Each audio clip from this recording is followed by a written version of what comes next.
Alright, so we're back. The Twilight Zone. Every bay is full. We have a LS53 junkyard engine. I don't know where this engine came from. So we're going to build this for a Silverado. Yeah, baby. A lot of things people don't know Meineke Cinnamoninson for. We build race engines. We put camshafts in. We do cylinder heads. We do a lot of that work. An LS is our specialty, right? Yeah. This was the stock camo. Remember how I was talking about how it hemied? Yeah. Lifter froze up and just wore away the shop painting. So I've been saying this about GM's. So this generation vehicle really isn't a DOD problem. It's not. This is a customer who didn't take care of their shit. Change their oil, yeah. And if he did change his oil properly, right, this camshaft would not be stained and muffed. And that's why he had lifter follower, roller lifter failure, or trunnion failure and caused the problem. And then the customer just continued to drive it. All this sludge, all the pistons that are caked on, this engine's never had a carbon service, never. Well, I'm going to use some of the carbon off, I'm going to clean it off and go from there. DOD's a different story. But I also feel that if they were using a way heavier oil, DOD would have less failure rates. And GM's LS series engines that had trunnion failures, if they use a better weight, higher weight, now Corvettes come with Mobil 1 most of the time, but 530 is nothing for an engine that's getting the crap beat out of it all the time. This, you can see that the fucking cam bearings are completely Every LS engine I see, and I'm going to tell you, I don't know too many people who maintain engines like we do. You change your oil on your truck every 3,000 miles. Caleb, my race engine gets an oil change every couple passes. And you know I'm consistent with that too. And if the customers had the same maintenance regiments, your engine would never look like this. We're driving it, leaking oil. Yeah, no, I just found that hilarious that it hemied an LS cam. So that's a bad one. That's a good one, or technically good in quotation. So the roller got a flat spot in it, or seized, right? And mechanical failure usually is from lubrication. Yeah. That's it.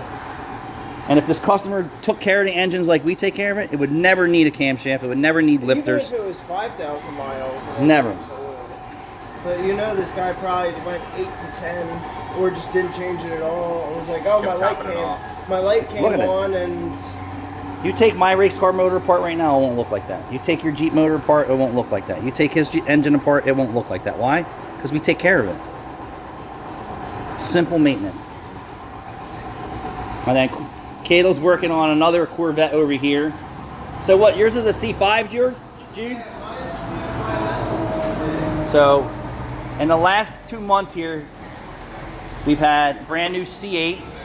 This is a C6. He's a regular customer of ours.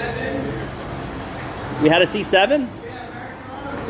Oh yeah, so we had that was a couple months ago, but yeah. So we had 4 Corvettes here. A C8, a C7, C6, and Jude's C5.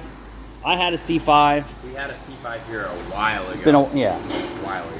So we work on these things. You want new headlight assemblies? Yep, we'll do that too. Brakes, no problem. Water pump, camshaft, intake. No problem. We've taken these motors completely apart and put them back together. these motors are so easy to drive. Problem is you got to have the customer willing to invest in fixing it. Like, I call him Wiley, but his name is what? Wilfred. This is Wilfred's Corvette. You gotta be willing to spend for the repairs. Well, I love looking at this engine bay compared to mine and just seeing the differences. Yeah, like what stock is, and then Jude's raced out 5.7. Well, no, not even that. Just the difference in how the engine bay is constructed. Similar. Like, no, it's completely different.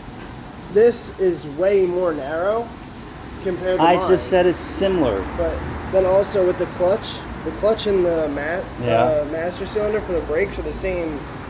Very similar. And the battery on my C5 was over here, my Z06. See, now that's the same as my car. Why was your car over there? Mine was over here. I don't know. Probably weight, maybe? I don't know. You had a Z06. My Z06 battery was here, and then Jude's is over there, and this car is over there.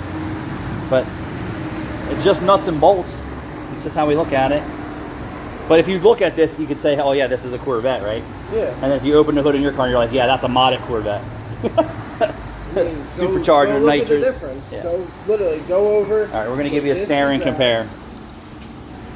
I really like this body style. And they used to be cheap, and now nothing's cheap. No. And then the difference. Like, there's a clear difference. Yeah, Jude runs it on smack. That's what we call nitrous. It's Smack. smack. I have an LS3 throttle body. Supercharged. What's that big rotational turbocharger looking thing over there? Centrifugal supercharger. Pro Charger's the wrong determination. LS swap Miata. All right, I gotta go. The boss is back. The boss is back.